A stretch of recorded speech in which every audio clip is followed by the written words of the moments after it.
All right, so the tender's in the shop now, and the plan here is to decommission the EOB electronics and start looking at the floor layout of the tender to figure out where I want to lay out the electric railroad board.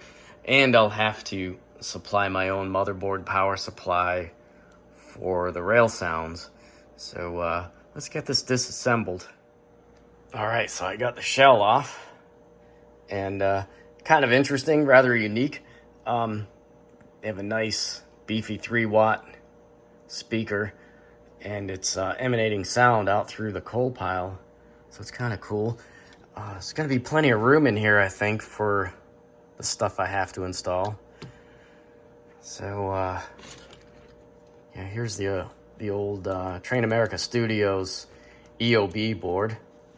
So you see this is their motherboard, and underneath all this stuff is standard Lionel TMCC boards of the Rail Sounds 4 era.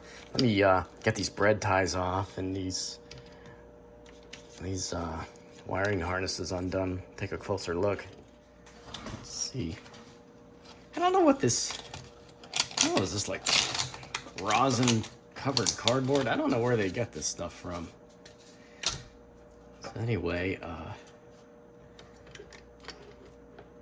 there's our Train America board. So here's our Lionel R2LC, the Lionel Sound ROM with the amp, and the overbuilt Lionel power supply of the Rail Sounds 4 era. So I'll recycle these two boards, and I have a couple options lately for hosting these. So let me get to work on pulling more of this stuff out. Get this out of the way. This is a 5-volt power supply, but as you can see, it's actually a switching power supply. So I always wondered why these were so overbuilt.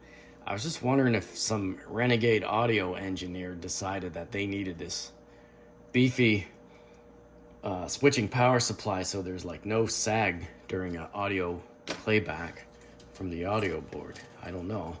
Somebody out there knows? Oh, let me know. I've always been a big fan of this era of Lionel electronics. So here's the audio board, and I don't know. I think that says OEM articulated. Actually, not a bad sound set. I think these sounds are pretty good, and I want to save them. And then here's our R2LC, which is nice to have.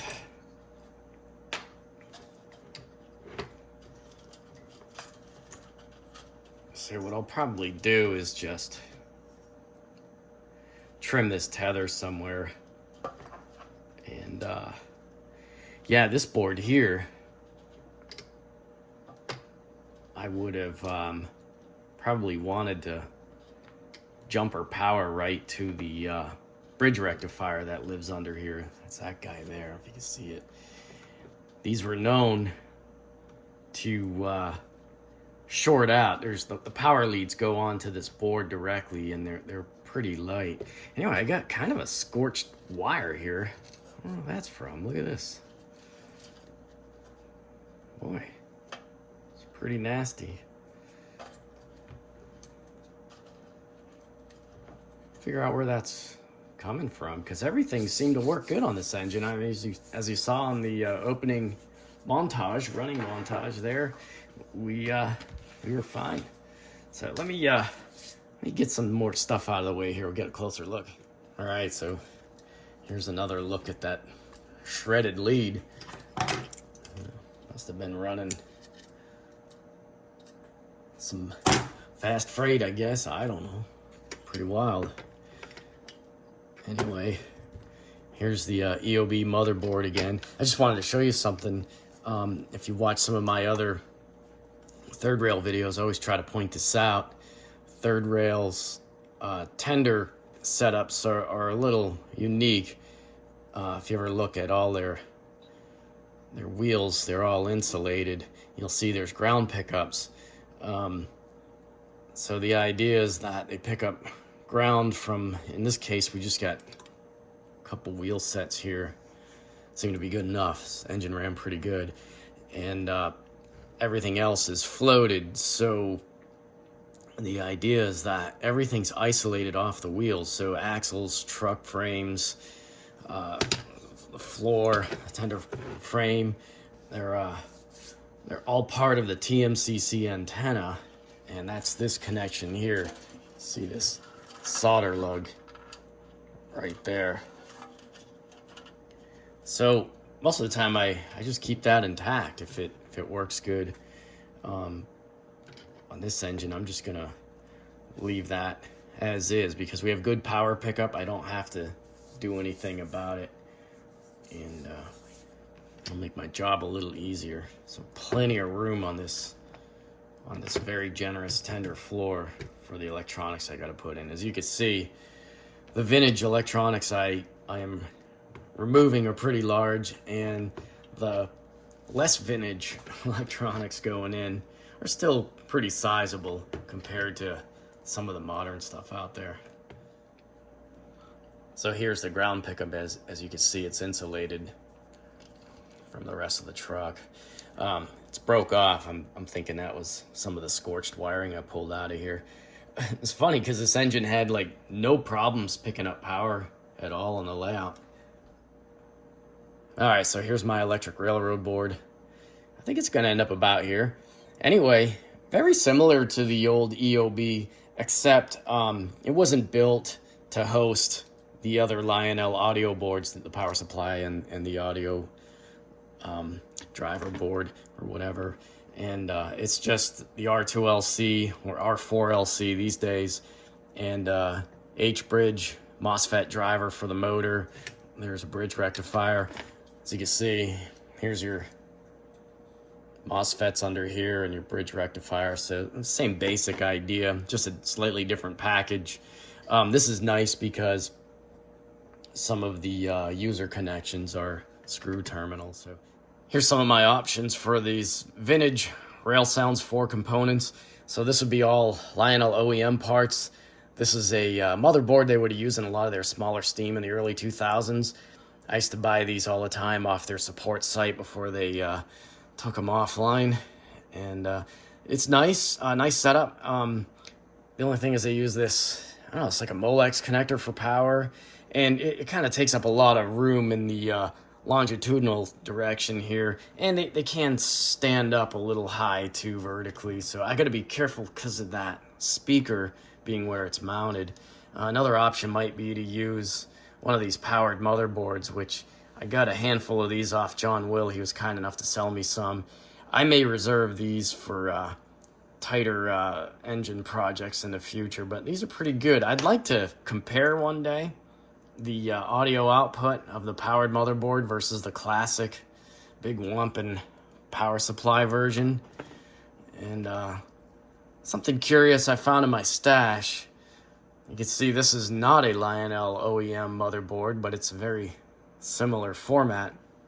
I believe this was made by Digital Dynamics, who was another aftermarket TMCC component supplier in the early 2000s. See, it's got some nice labeling on there, so it's real easy to use. But I'll probably go with this Lionel OEM setup, mostly because of these mounts. I can make a 3D printed mount like I've done in my other projects. So I'm going to figure out if I got enough clearance with that speaker being there. It's the only hitch I can see.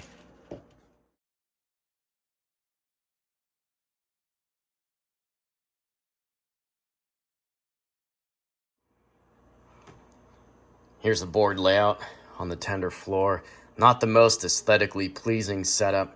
Very simple though. And the cruise commander ended up over here because there was an existing hole from the EOB that I could utilize. And I didn't want to go drilling a bunch of holes in this tender floor if I didn't have to. So that's where that ended up. Here's our powered motherboard, which was, so I think this is labeled Electric Railroad. I think this was a Rail Sounds Commander board they were selling for a while.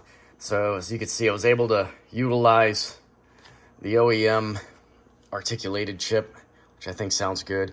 And right now, I can fire this up. So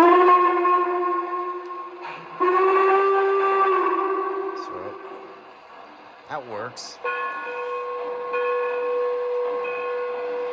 And there's our rope bell.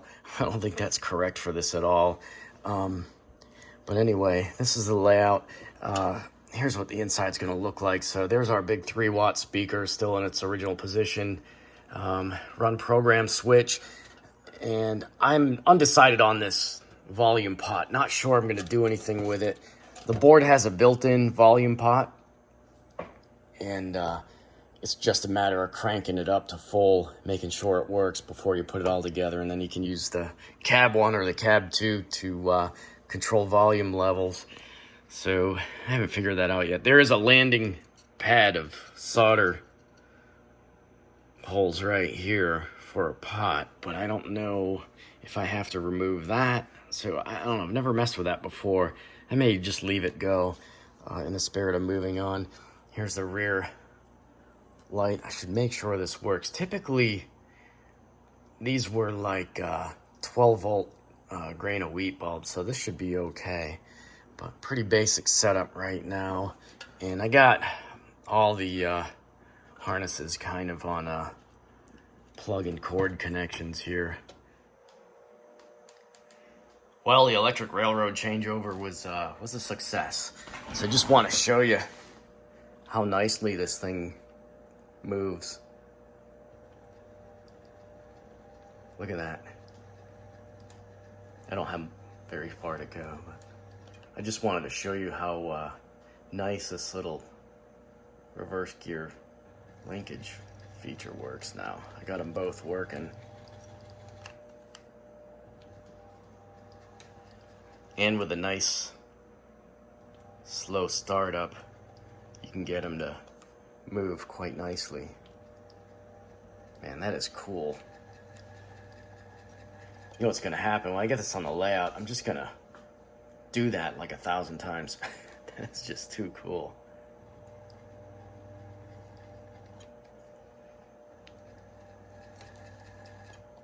All right.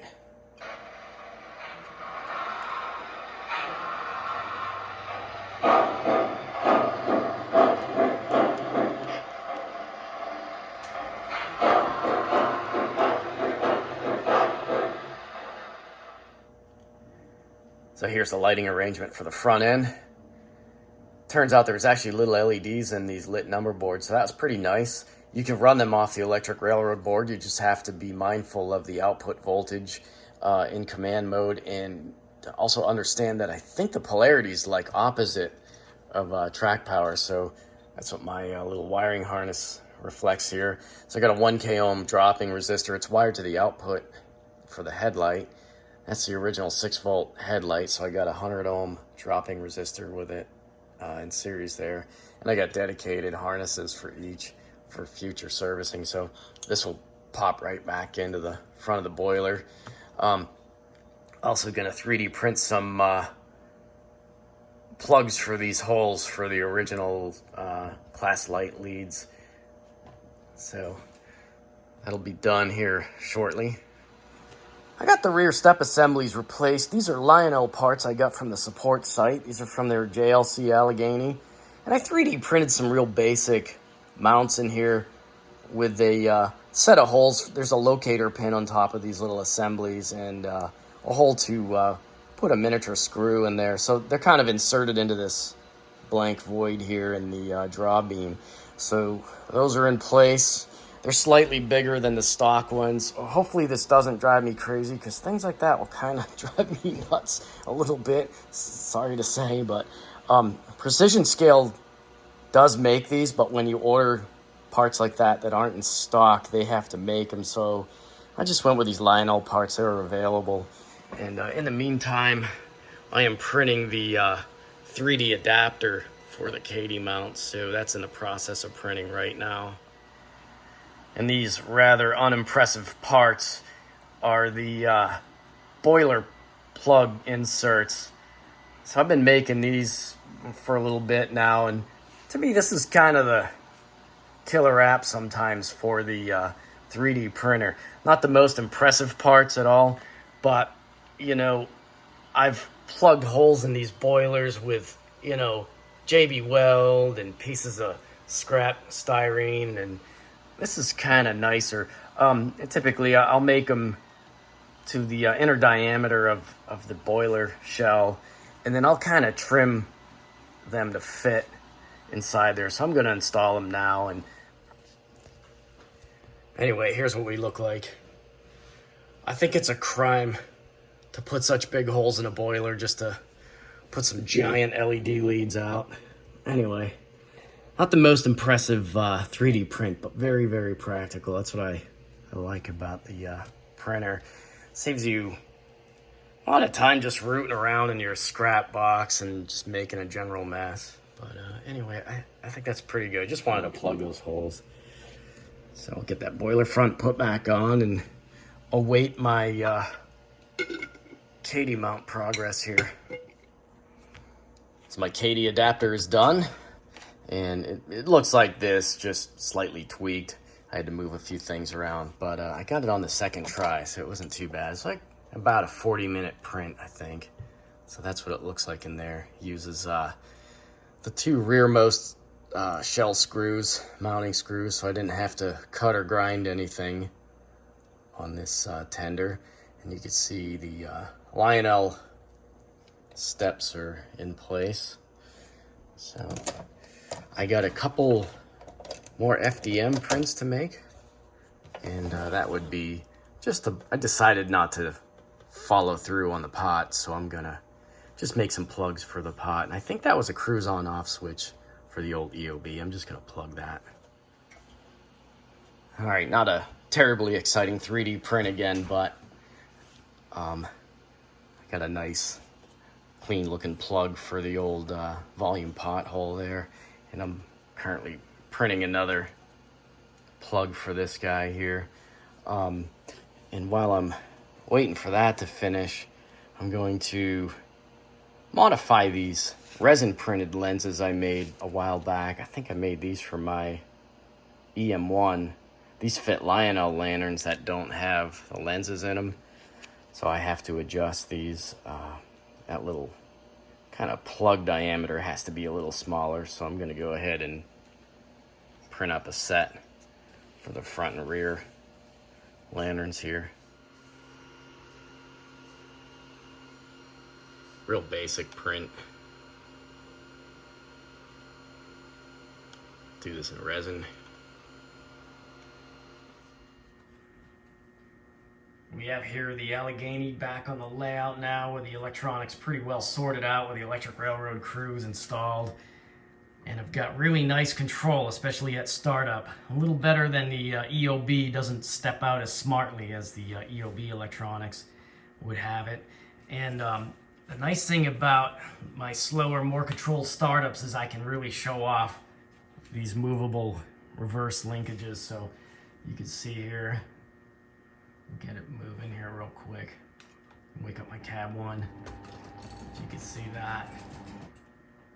I have them pretty well adjusted to the little draggy link things there.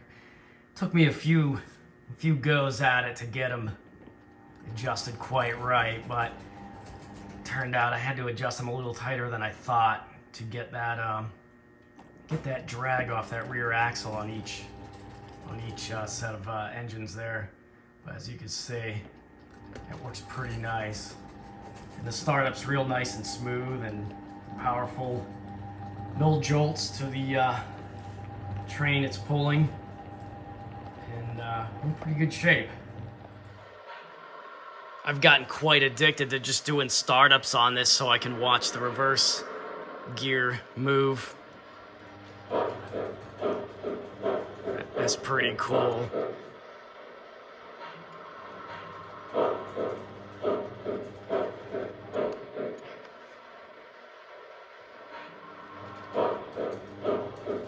Yeah, nobody but Third Rail has tried to pull that off as far as I know in O-scale, especially O-scale 3 rail. you can keep your extra 5 smoke units. I'll take this any day. This is so cool. Nothing against smoke, just, yeah, I got everything against smoke. What am I talking about? I can't stand it.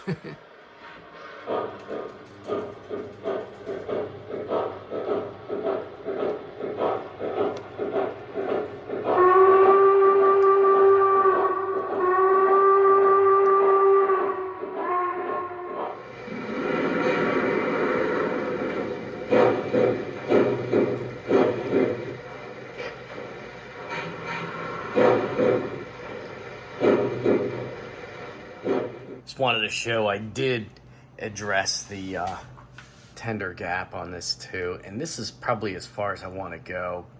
I feel like I'm pushing my luck here. I still need some space, unfortunately, for this tether here.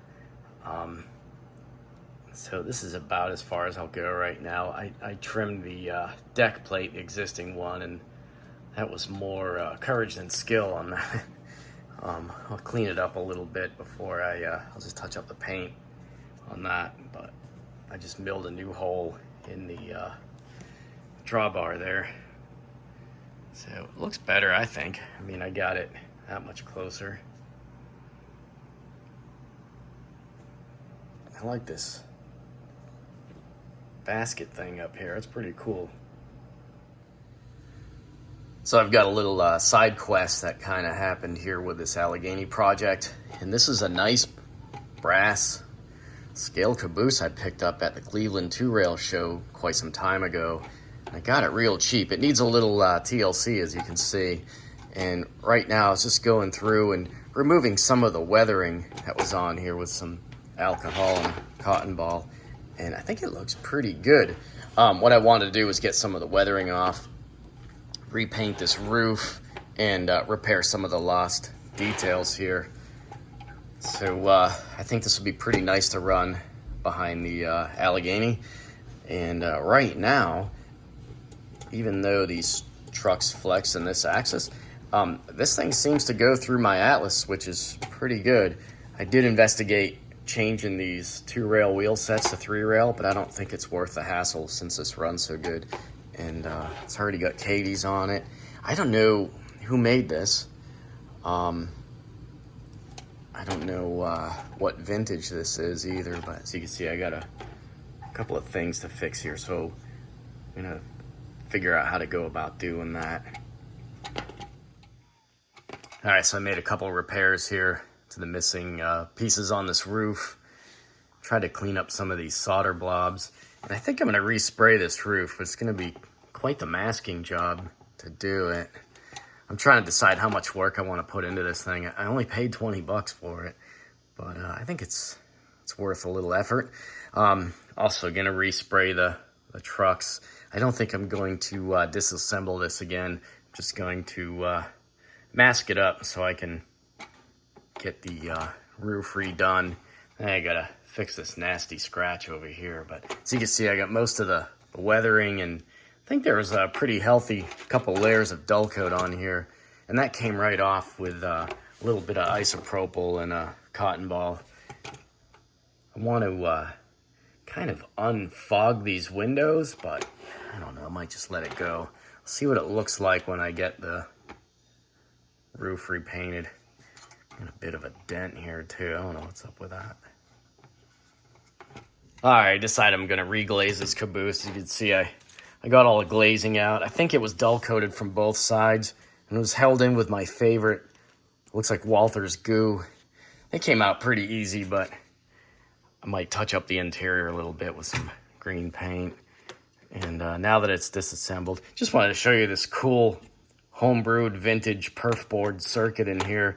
Looks like a guy made up a bridge rectifier with some nice carbon composition resistors to run these caboose markers, which I don't think I'm going to try to light up. I'm just going to do the paint work on this thing and try to get it put together. Like I said, this was a little side quest, but anyway. All right, let's get some paint on this roof. All right, well, for 20 bucks, I'm not going to complain too bad. Just a little bit of elbow grease, and I got something I can run behind the Allegheny now. And I think it looks pretty good. Not going to sweat it too bad. Pretty proper caboose to go with my Allegheny. Almost ready for the weathering. I just wanted to paint out this white stripe. It was kind of wore out anyway, and it wasn't really the best applied paint job. It looked like somebody did it with whiteout or something. Anyway, I like the look better. More of an in-service look. And I've never been a fan of the white drivers and, you know, running boards and stuff like that. So just painting it out with some acrylic black here. I'm also gonna kind of paint match some of these castings. I don't know what kind of casting this is, but I'll engine black that and then get the whole thing dull coated. Here's what the stripe was looking like. So, got a coat of Dullcote on here, and kind of fighting with Dullcote lately. I shoot it at around 23 to 25 psi, and I try not to thin it anymore. Using lacquer thinner or anything, but what happens is it kind of dries, I think, in midair and lands on the piece as dust. So I've been taken to using like a damp chip brush. I just dampen it with tap water and kind of go over the piece, you know, and I use the airbrush to dry it off, and I still kind of get this effect. It's real subtle here, and at this point it doesn't really matter, but I'd like to figure out how to get Dullcote on without this dusting effect. I think I might try some just mineral spirits, but I don't even know if that'll help me. That'll be on a more experimental piece that I don't care too much about, but at least I've got the first pass of Dullcote. I don't know if I'm gonna do another one on both the engine and the tender right now, but wondering if any of you guys shoot Dullcote right out of the bottle and have this issue. I just wanted to report things are looking pretty good on the Grimy Black front. I've been gifted a couple bottles from a pal. This is the old school poly scale. You can see we've got different eras of packaging here. Also, I got a whole box of the last version of Model Masters. So I am swimming in Grimy Black. I should be okay for quite a long time, I guess. So here's our Grimy Black. When I hit these first with a Dullcote, I don't have to use as much Grimy Black.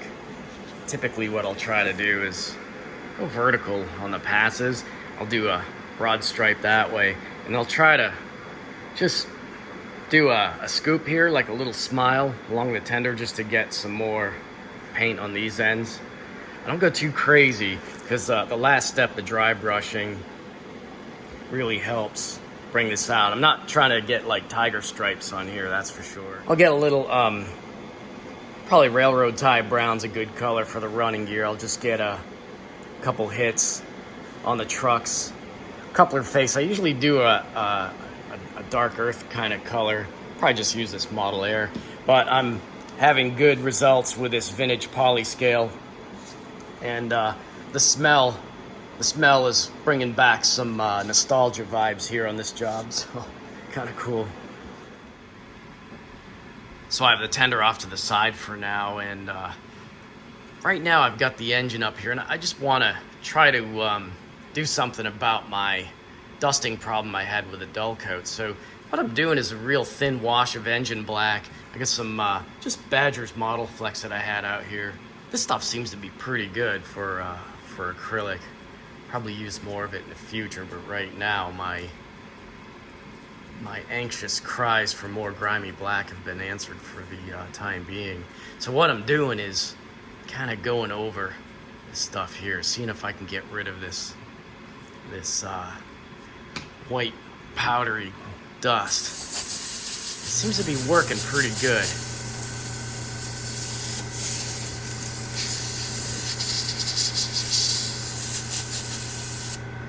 There's still a little bit right down there.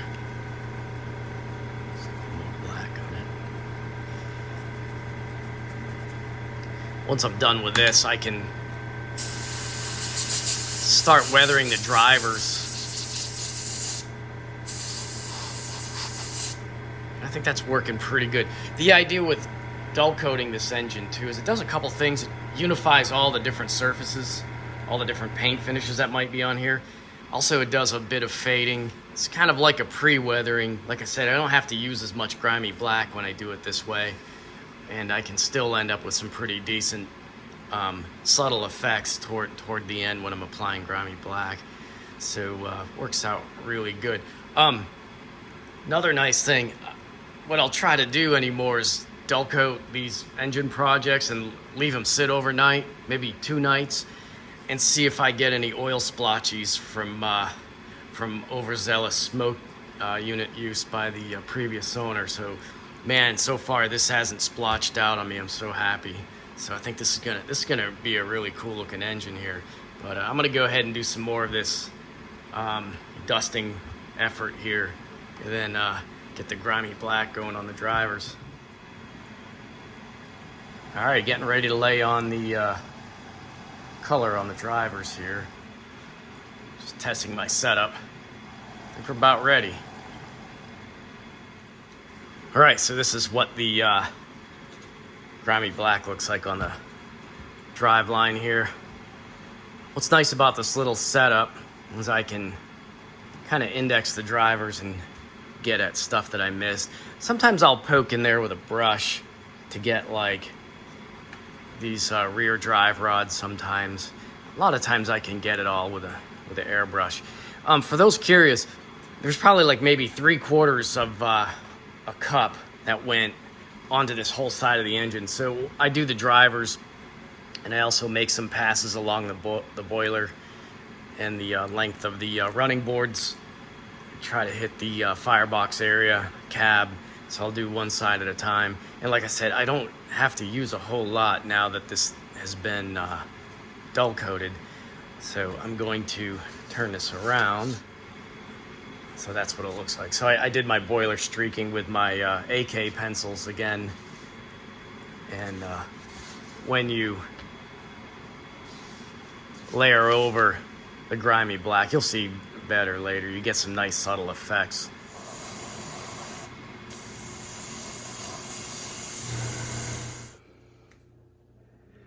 So I think I'm just about done. I don't really want to do much more on this. I went and dry brushed a lot of the boiler details and had a little fun up front here, just popping all these air pump details, lots of piping and fittings and stuff. I really like having this engine. I looked for this thing for a long time, and finally this came up for sale. And at a pretty good price. You know, it wasn't super cheap. We weren't giving it away, but it was pretty reasonable. A lot less than like a comparable legacy model or whatever. So anyway, I think I'm gonna be good here. I'm going to work on that tender and then place this. Oh, you know, I gotta clean these wheels too. Place this on the layout and see what we got. See if there's anything else I need to do. That's gonna stink if I have to bring it back, because this thing is kind of a bear to move around. Like I said, I had to keep this little sleeved steam delivery pipe connected while I move it. So I wish I had like Inspector Gadget hands or something to move this. Some final touches on the tender here. The engine's on the layout already. I'm just doing some minor dry brushing with a little black and white tube acrylic action here. Just want to light up some of these nice details, especially along the running gear. And nothing too radical. I usually hit the running gear first, and what's left over on the brush, I'll just down streak the sides of the tender, just to light up these rivets and things like that. There's also the stoker detail in here I wanted to show up. That's really cool. Such a nice engine and tender. I'm going to clean up the wheels, clean up the rollers, pull off what's left of the masking tape here. Hopefully I don't pull the lens off this. And go take it out to the layout and take some pictures and do the final run montage here. All right, it's now on the layout, so I'm just looking it over. I think we're about ready.